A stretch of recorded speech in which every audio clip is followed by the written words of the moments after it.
यात सगळ्यात महत्त्वाची बातमी केंद्र सरकारच्या कर्मचाऱ्यांसाठी। सरकारी कर्मचाऱ्यांच्या सुधारित पेन्शन योजनेसंदर्भात लवकरच अधिसूचना प्रसिद्ध केल्या जाण्याची शक्यता आहे। पावसाळी अधिवेशनामध्ये हा प्रश्न मार्गी लागण्याचीही चिन्ह आहेत। या संदर्भात काही दिवसांपूर्वीच मुख्य सचिवांसोबत बैठक पार पडली आहे। याबाबत मुख्यमंत्री आता अंतिम निर्णय घेण्याची शक्यता आहे। गेल्या अनेक वर्षांपासून पेन्शन योजनेचा मुद्दा गाजतोय।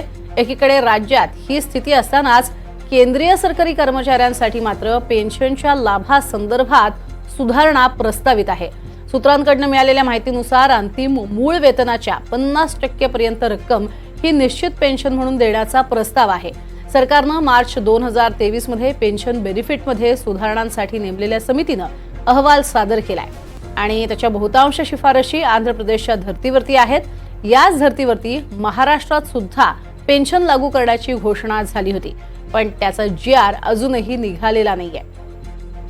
त्यामुळे केंद्रातील कर्मचाऱ्यांसाठी आंध्र प्रदेशचा पॅटर्न लागू होताना आपल्याला पाहायला मिळतोय, तर दुसरीकडे सुधारित पेन्शन योजनेचा प्रश्न महाराष्ट्रात मात्र अजूनही लागू झालेला नाहीये।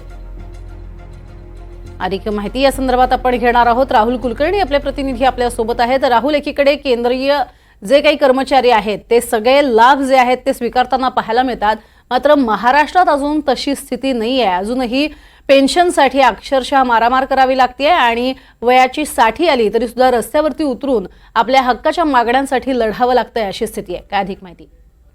प्रज्ञा, हा काही आर्थिक निर्णय नाहीये, कारण दिवंगत पंतप्रधान वाजपेयी असल्यापासून शेअर बाजारला लिंक असलेली पेन्शनची योजना राबवण्यासंदर्भामध्ये निर्णय झालेला होता आणि मग त्यानुसारच ती योजना देश पातळीवरती लागू झाली आणि मग सगळ्या राज्यांनी ती स्वीकारली। आता आंध्र प्रदेश पॅटर्न म्हणून जो ओळखला जातो, ज्याचा तू उल्लेख केला की वयाची 60 ओलांडली, आता असंख्य जणांचं असं झालं होतं की जे शासकीय सेवेमध्ये उशीर आले त्यांना प्रत्यक्ष निवृत्त झाल्यानंतर कुठे 1,500 2,200 रुपये 3,000 रुपये अशा पद्धतीची केंद्र सरकारनं स्पेशली हिमाचल प्रदेशमध्ये काँग्रेस पक्षाला ज्या पद्धतीचं यश मिळालं त्याच्यानंतर एक राजकीय निर्णय घेतला आणि एक समिती नियुक्ती केलेली होती की जी समिती ही बघणार होती की काय पद्धतीनं ह्या शासकीय कर्मचाऱ्यांना आपण पेन्शन देऊ शकतो। आता सूत्रांनी दिलेल्या माहितीनुसार एखादा शासकीय कर्मचारी वयाच्या 58व्या वर्षी निवृत्त झाला आणि त्याला समजा 60,000 रुपये मूळ वेतन मिळत असेल तर त्याच्या 50% म्हणजे 30,000 रुपये ही त्याला पेन्शन मिळेल। माझ्या मते ही खूप मोठी गोष्ट आहे, ज्याला सामाजिक सुरक्षितता आपण म्हणतो तशा पद्धतीच्या। आणि जरी हा राजकीय निर्णय असला, कारण लोकसभेमध्ये बरेच जण असं म्हणतात की शासकीय कर्मचाऱ्यांच्या नाराजीचा केंद्र सरकारला फटका बसला।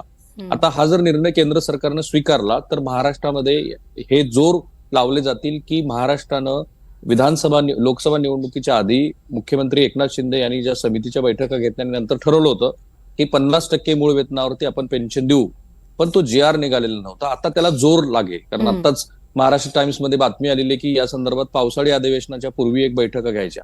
महाराष्ट्रामध्ये प्रश्न कसा झाला की विलासराव देशमुख हे मुख्यमंत्री असताना 0 बजेट आपण लागू केलं।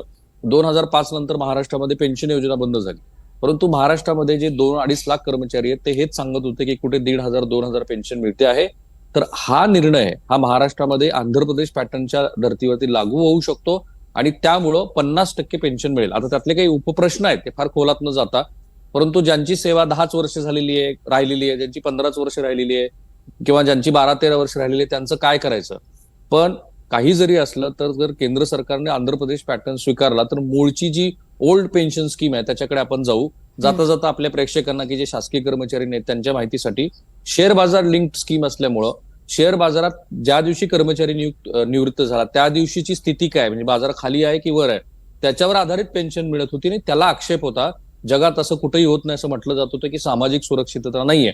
दुसरीकडे आर्थिक गोष्टी फार अवघड आहे, कारण RBIनं अशा पद्धतीनं कर्मचाऱ्याला द्यायला कायमच विरोध केलेला आहे। नक्कीच, तुर्तास धन्यवाद या संपूर्ण माहितीसाठी। तर सुधारित पेन्शनसाठी समितीने दिलेला अहवाल आहे आणि त्यावरती मात्र आता GR निघणं खरं तर अपेक्षित आहे।